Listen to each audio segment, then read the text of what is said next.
Tiger, si bajas antes... Claro, no, además eso, aquí estamos hablando que bajas y se va. O sea, cuidado. Sí, o sea, sí, ya damos por hecho que se va. Si bajas y se queda, evidentemente no lo quiero. Manolo Pero Lama, fíjate cómo será la cosa. De 0 a 10, ¿cuántas posibilidades tiene el Madrid de ganar la Liga? De 0 a 10, pues 4. Rico, sin Busquets, ¿quién debe...? ¿Qué ha dicho? Bueno, Otra vez te has metido la pildorita. Te has metido la pildorita. No. Rico, sin Busquets, ¿quién debe sustituirle? Pues yo que se ha metido Frenkie. Frenkie de Jong. Sí, pero en su puesto. Ha jugado... Al centro del campo, a mí que sí me ha gustado. ¿Y a quién metes? Pues, por ejemplo, a que sí. Que sí, vale. Albelda, ¿cuánto miedo tienes por un posible descenso? Todo. Estamos para pelearlo de lleno. Emilio, ¿puedes decir que la Chavineta es un navío casi campeón de Liga el 5 de febrero? Sí. Siro, ¿el partido de Asensio es una vuelta atrás? Hombre, no ha jugado su mejor partido, pero yo lo seguiría renovando. Antoñito, ¿firmarías entrar en Champions y que se acabe la Liga mañana? No, yo creo que hay mucha Liga y hay muchas sorpresas todavía. Vale. ¿Pero para qué quieres que siga la Liga? Sí, bueno, para darte trabajo a ti, por ejemplo, para que tú no te quedes sin trabajo. Para que tú no te quedes sin trabajo. Claro, yo no quiero que mis compañeros se queden fuera del... No te preocupes, que no nos Es un tipo con corazón, Antoñito. Eso no te quepa ninguna Oye, duda. pues, Más que vosotros. He disfrutado mucho de la tertulia. Ha sido magnífico. Muy bien dirigido, Paco, muy bien dirigido. Muy bien todos. Un abrazo a todos, compañeros. Lo de Paquito y Manolo, ¿cómo ha quedado al final? Lo de Paquito a y la Manolo, bici estática, con amor. No recuerdo nada que haya pasado antes de las 12:30 de la noche. Lo de la minifalda esa que la llevo, no me sé. Recuerdo a partir de la entrevista de Aguirre. Del resto no me acuerdo de nada. No estaba. No te preocupes, que esto se repite de vez en Va a ser difícil dormir esta noche. No, yo voy a hacer bicicleta estática con Araujo ahora. Un abrazo, compañeros, adiós. Adiós. Señoras, señores, hasta aquí Tiempo de Juego. Volvemos mañana en el partidazo a las 11:30. Está la cosa como para perderse un programa de radio. Un abrazo, adiós.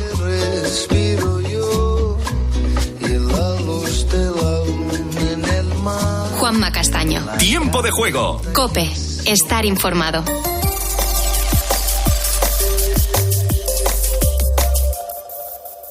Par o impar, rojo o negro, low and play o low and play. Ven y siente la emoción de la ruleta en directo con crupieres reales sin moverte de casa. Regístrate en lpcasino.es y deja que la suerte haga el resto. Rápido, seguro y fiable. Dale al play con lpcasino.es. Solo para mayores de 18 años. Juega con responsabilidad.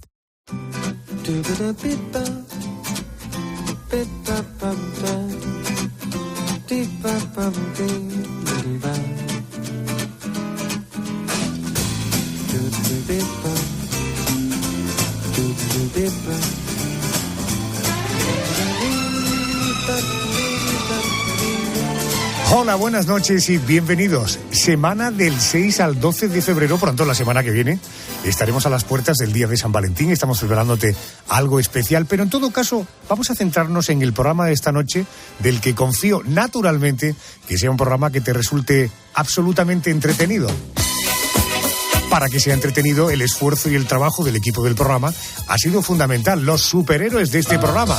Yolanda Guirado es nuestra mensajera. Muy buenas noches, Yolanda. Buenas noches, Adolfo. Pues la mensajera trae, como siempre, un mensaje para los oyentes. Os voy a contar cómo pueden contactar con nosotros. Si nos estás escuchando a esta hora y no sabes cómo, bueno, pues te lo contamos. Puedes mandarnos un email a lanochearjona@cope.es. También pueden mandarnos un mensaje a través de las redes sociales. En Twitter somos La Noche Arjona y en Facebook La Noche de Adolfo Arjona. También pueden mandarnos una nota de voz, aquellos que sean más atrevidos, por WhatsApp. El número de teléfono es el 650-564-504. Perfecto. ¿Cuánto queda para que acabe el año? Falta muchísimo, Adolfo. 329 días para que termine el año. Bueno, pues para aprovecharlos todos y cada uno de ellos. La dama oscura del programa, Mónica García, nos cuenta la crónica negra de esta noche. ¿De qué va la cosa? Pues abrimos el expediente de Enriqueta Martí Ripollés, asesina y proxeneta. Está precisamente a punto de cumplirse, el 10 de febrero, 111 años del secuestro de una niña llamada Teresa, hija de una conocida familia de Barcelona. Era una niña más de los muchos que asesinó. O todo esto... Esta historia, este expediente, es una gran mentira. Lo desvelamos enseguida. Después de la crónica negra, boletín de noticias y nuestro especial. Carmen Cerván, el especial de esta noche. Buenas. Hola, Adolfo. Buenas noches. Habilidades del cerebro, de eso vamos a hablar hoy. Por ejemplo, las habilidades matemáticas, esas personas que son capaces de hacer operaciones complejísimas que algunos ni con calculadora, o habilidades que tienen que ver con la memoria, tanto como para llevar meses en un programa de televisión ahí respondiendo preguntas sin parar. Todo esto después de las noticias de las 2, 1 hora menos en Canarias. El Dati de Cuestión del programa, el porqué de las cosas después del especial. Pedro González, ¿qué pistas podemos dar? Vamos con el batiburrillo de pistas. Hola, Adolfo. A partir de las 3:02 en Canarias te contaremos que debes tener cuidado con los espasmos a la hora de dormir, porque te puede pillar el gato que por la noche ve muy bien, tanto que no necesitan frotarse los ojos, aunque esto sea malo y no les permita ver cómo aterrizan en el sol siempre que las temperaturas les dejen. Pedro González siempre con una visión picasiana, ¿verdad?, del porqué de las cosas. Pedro, ¿audios de oyentes o resolución de preguntas de oyentes? Vamos con la resolución, que es lo que queremos hacer con muchos oyentes. Nos escribía, te acordarás, la semana pasada, Merche Moreno, decía en un WhatsApp, quedó en resolverse sobre el tema de las gallinas, lo del por qué hay huevos que tienen 2 yemas. Y nosotros ese día añadimos, y además, ¿hay gallos que ponen huevos? Bueno, pues hemos preguntado a esa veterinaria que nos resolvió el asunto del por qué ponían las gallinas un huevo diario. La veterinaria es Alicia Llorente y nos ha contestado a las 2 cosas. Primero, lo del gallo que puede poner huevos. Probablemente ese gallo sea una gallina disfrazada de gallo, porque tienen una capacidad, las gallinas, de un mecanismo que se llama la reversión espontánea del sexo. ¿Cómo puede ser esto? La gallina tiene 2 ovarios, el ovario izquierdo y el ovario derecho. El único que es funcional durante toda una vida reproductora de la gallina es el ovario izquierdo, mientras que el de ovario derecho existe pero es rudimentario y no funciona. Bien, imaginemos que por cualquier razón, una patología, por ejemplo un tumor, el ovario izquierdo deja de funcionar. El derecho toma las riendas, prolifera y se pone a funcionar. Este órgano ya no se llama ovario, se llama ovotestis, que es una mezcla entre ovario y testículo, porque contiene los 2 tejidos, tejido ovárico y tejido testicular. Incluso se puede llegar a producir semen fértil. Bien, a su vez, este ovario produce las 2 tipos de hormonas, las hormonas masculinas, que son los andrógenos, y las hormonas femeninas, que son los estrógenos. Estos estrógenos podrán hacer que ese gallo siga poniendo huevos durante una corta temporada, pero al final dejará de ponerlos, mientras que los andrógenos lo que harán es que desarrolle los caracteres sexuales secundarios. Esto es, le crecerá la cresta, le crecerán las barbillas, que son estas babitas que tienen debajo del pico, y además cantará, con lo cual en nuestro gallinero tendremos una gallina que fenotípicamente parecerá un gallo. Bueno, yo creo que ha quedado rigurosamente claro. En todo caso, ese gallo o gallina seguro que necesita apoyo terapéutico. Psicológico, fijo, vamos. Con toda seguridad. Bueno, ¿y ese gallo o gallina puede poner huevos de 2 yemas? ¿Por qué se produce esto? Le hemos preguntado también a la veterinaria, Alicia Llorente. Los huevos de 2 yemas sí ocurre, claro. Eso ocurre porque existe una ovulación doble, es decir, se liberan 2 óvulos del ovario, y esto ocurre normalmente cuando la gallina tiene algún desajuste hormonal. Pues, por ejemplo, cuando es joven y empieza la puesta, o cuando, al contrario, cuando la gallina envejece y ya la puesta va desapareciendo.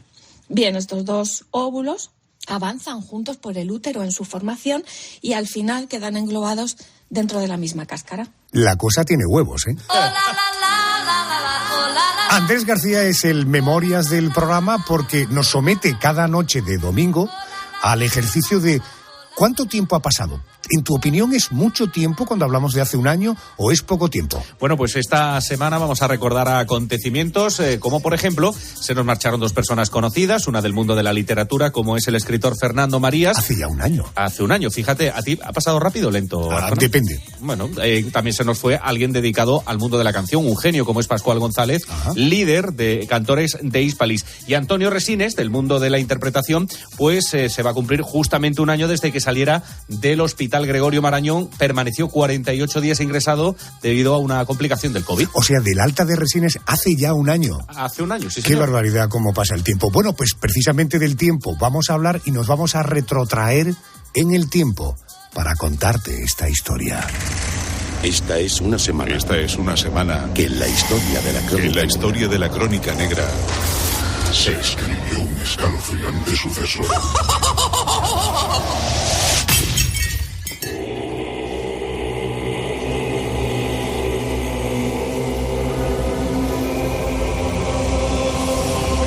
Ella tuvo varios apodos.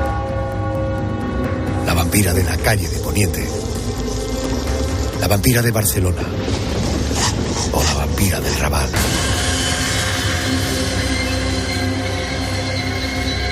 Ella era Enriqueta Martí Ripollés, asesina y proxeneta, mendiga de día y hechicera de noche.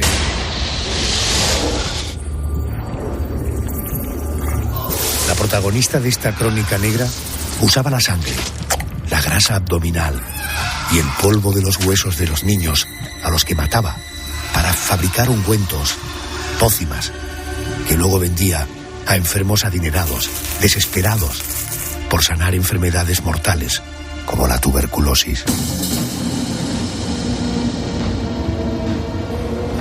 Cuando los agentes detuvieron a Enriqueta Martí a principios de 1912, quedaron horrorizados al descubrir, tras las falsas paredes de varias casas en las que vivió, ropa infantil y cuchillos manchados de sangre,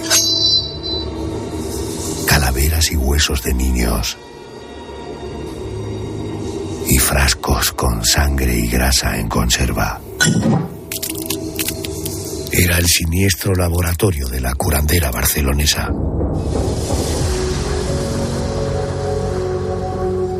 Encerrada en la prisión Reina Amalia, a la espera de un juicio que la habría llevado al garrote vil, Enriqueta Martí fue asesinada a golpes por un grupo de reclusas. Era la inevitable ley de los presos contra alguien que ha matado a tantos niños.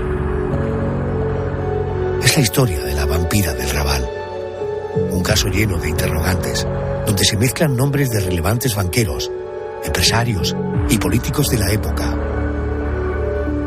Incluso hay una tesis que mantiene que la figura de Enriqueta fue solo el resultado de una maquinaria periodística que buscaba el morbo. El 10 de febrero de 1912, hace casi 111 años, Enriqueta Martí secuestraba a una niña llamada Teresa Guitart.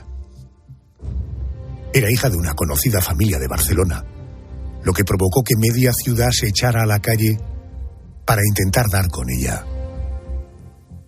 Fue solo uno de los episodios en los que se vio envuelta la conocida como vampira de Barcelona.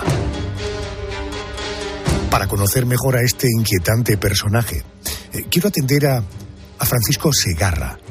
Es autor del libro La vampira de Barcelona, de la colección Mi expediente favorito.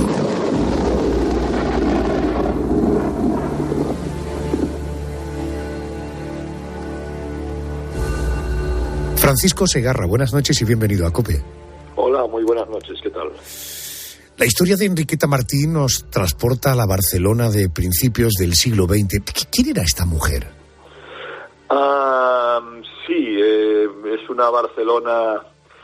Es una Barcelona muy convulsa, una Barcelona que vive la Semana Trágica, es una Barcelona, revolucionaria y, en fin, con una lucha de clases tan terrible como sangrienta. Y esta mujer, casada con un artista fracasado, se dedica a diversas actividades, como la prostitución, por ejemplo, y a proveer, no se sabe muy bien cómo ni de qué truculenta forma, de niños o niñas a gentes conocidas de la ciudad para fines, en fin, no convenga decirlo públicamente, pero fines muy oscuros y muy turbios. Esta era una mujer bien relacionada en la Barcelona de la época, ¿verdad? Pues sí, es una mujer, su marido se llamaba Joan Pujaló, era un artista fracasado, pero que frecuentaba un famoso bar que se llamaba els Quatre Gats, donde iban también pintores mucho más conocidos y ya consagrados como Ramón Casas o el propio Pablo Picasso. Bien, esto hace que los mecenas de estos artistas, incluido también, aunque no era un tertuliano tan frecuente del sitio como Antonio Gaudí, los mecenas de estos artistas, digo, son los posibles o muy probables clientes de esta Enriqueta. Esto no confundir, porque decías antes la dedicación de la prostitución de Enriqueta Martí. Hay que decir que esta señora era lo que se conocía popularmente como unas sacamantecas, porque a las grasas de los niños se le atribuían propiedades curativas, ¿verdad? Sí, hacía esto, fabricar ungüentos y mantecas, entre comillas, y todo tipo de cremas, pues para la alta sociedad de la época, como también ejercía ella misma la prostitución, como también ejercía de madame de varias chicas a las que, con las que proveía esa alta sociedad barcelonesa de la época, ¿no?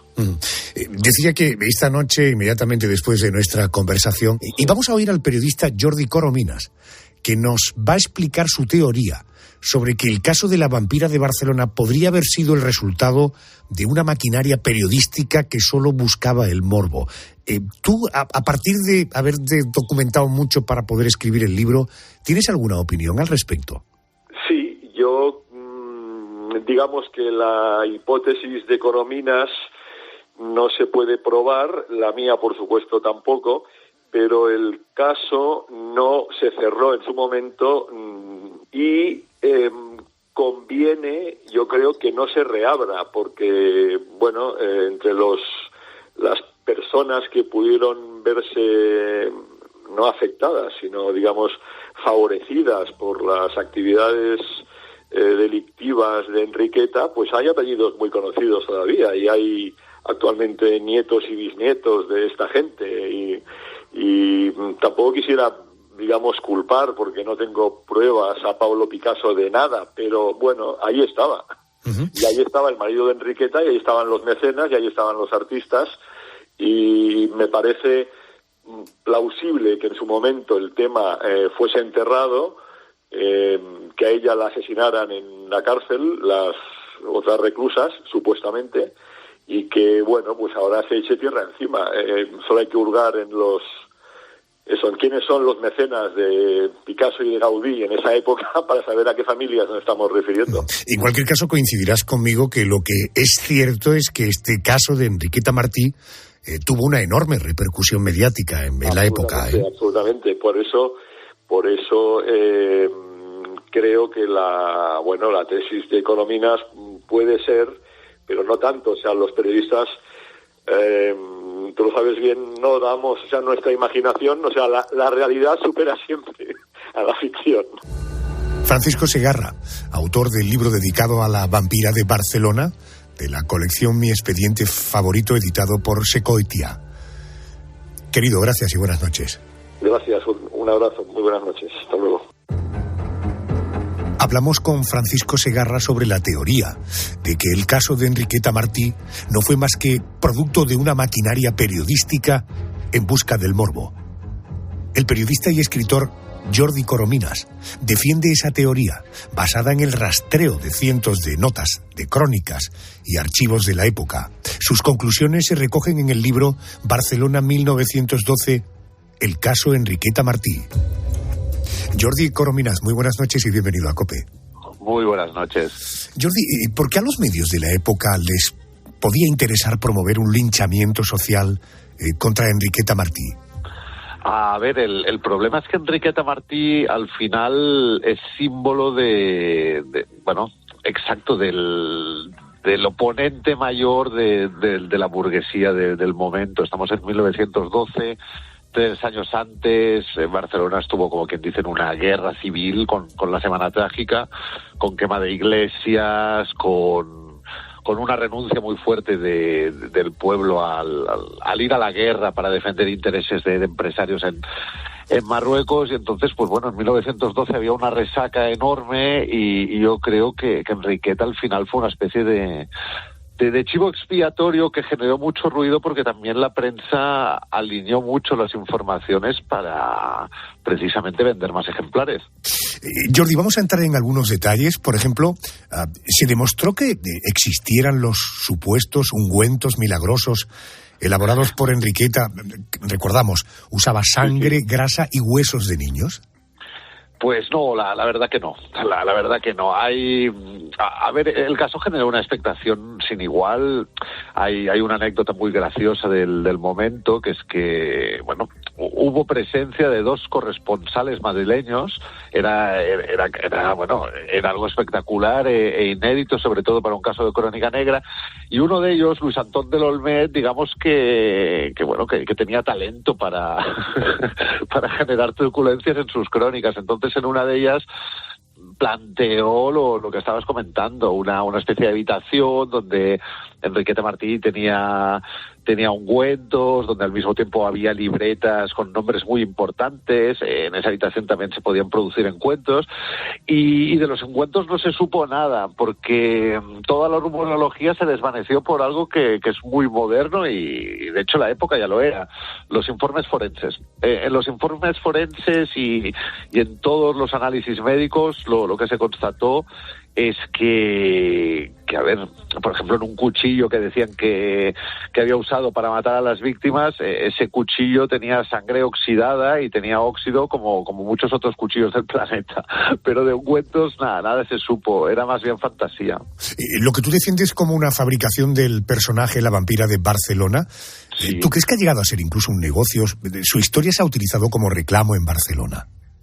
Sí, luego ha sido un negocio, pero esto llegó mucho más tarde. A ver, el término Vampira de Barcelona nace en los años 60 a través de un personaje bastante surrealista, que es Sebastián Darbó, que denominó a Enriqueta Martí la vampira del Raval. Por aquel entonces el mito se mantenía en la calle Joaquín Costa y no resucitó definitivamente hasta nuestro siglo, a partir del año 2005, cuando a partir de una asesina de ancianas que sembró el pánico en la ciudad condal, empezaron las comparaciones. Entonces sí, se ha generado una industria que incluye guías turísticas, cómics, películas, libros con muchos bulos y otros, en este caso como el mío, que es una investigación periodística para intentar dar luz un poco sobre este personaje que sí, al final tiene mucho de invención tanto del pasado como del presente. Bueno, porque Jordi Corominas es autor de Barcelona 1912, como te decía antes, el caso de Enriqueta Martí. ¿Cómo fue el proceso para investigar un capítulo de la historia de España de hace un siglo? Pues la cuestión fue que yo también era de esos que veía en Enriqueta Martí una especie de monstruo sin par, ¿no? La Jack el Destripador de Barcelona. Y de repente un día vi un documental donde los periodistas, esto es muy fuerte, manipulaban una supuesta entrevista de 1912, que al final resultó ser un sueño inventado por el periodista, ¿no? Al final de la crónica, el periodista se despierta en un tranvía madrileño y dice, pero si todo ha sido una fantasía. Horror. Y entonces, sí, horror y horror. Pero entonces yo entendí que algo no encajaba y empecé a consultar hemerotecas del momento, tanto, hay 1001 páginas disponibles para quien quiera investigar, y empecé a atar cabos y empecé a ir más allá de lo que ha quedado, que es el primer mes, que es cuando, afloran todos los supuestos demonios de Enriqueta Martí. Una vez pasas de ese primer mes, que es el momento de la detención y el nacimiento de la leyenda, te das cuenta que ella pues era una mujer que murió en la cárcel, víctima de un cáncer de útero, que entonces era incurable, y que que es eso, casi digamos que fue la pared donde la sociedad barcelonesa, sobre todo, pues daba todos sus golpes. Entiendo. Déjame que ate un cabo que me tiene ahí martirizándome la cabeza. Hablabas antes de la sangre oxidada, pero ¿y los huesos que se hallaron y que también se atribuyeron a los supuestos crímenes de la vampira de Barcelona? los huesos, también los forenses determinaron que eran de animales. Era algo bastante normal en la época y en Barcelona, por ejemplo, como en muchas otras ciudades españolas, pero por ejemplo la expansión de Barcelona generó que se agregaran muchos pueblos de la cercanía, que era donde generalmente vivía Enriqueta, salvo en la parte precisamente del Raval, y eran casas como de planta y la mayoría de ellas con jardín. Entonces el contacto con los animales era muy normal y los animales también estaban más presentes, creo yo, en la vida cotidiana. De hecho, algunos de los huesos que se encontraron, que decían que eran de niños, pues eran de conejos que se habían introducido en cavidades para intentar sacar provecho, como hacen muchos animales. Entiendo. Bueno, en todo caso, desde luego, la historia, a aquellos amantes de la crónica negra, muy recomendable, La vampira de Barcelona, sí. Aunque, por lo que nos cuenta Corominas, fue un gran invento al que luego, naturalmente, los más espabilados supieron sacarle dinero. Bueno, Jordi Corominas, periodista, escritor y autor de Barcelona 1912, el caso de Enriqueta Martí, lo puedes encontrar en la editorial Silonia, pero no te pierdas La ciudad violenta, que se publica en la editorial Península, también del autor Jordi Corominas. Jordi, gracias por atenderme a estas horas, te mando un abrazo fuerte, gracias. Te va a vosotros, buenas noches.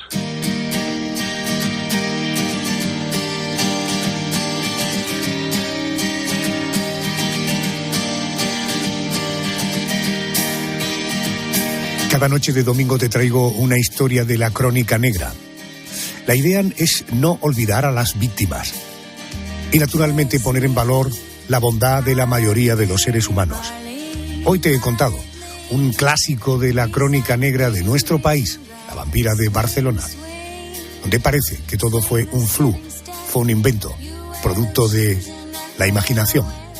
Hablando de imaginación, ¿dónde se encuentra alojada la imaginación? Probablemente en nuestro cerebro. De eso te quiero hablar después del boletín de las 2, 1 en Canarias, de las habilidades de tu cerebro y de mi cerebro. Noticias. Y luego seguimos, especial de esta semana, las habilidades del cerebro.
Flowers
Son las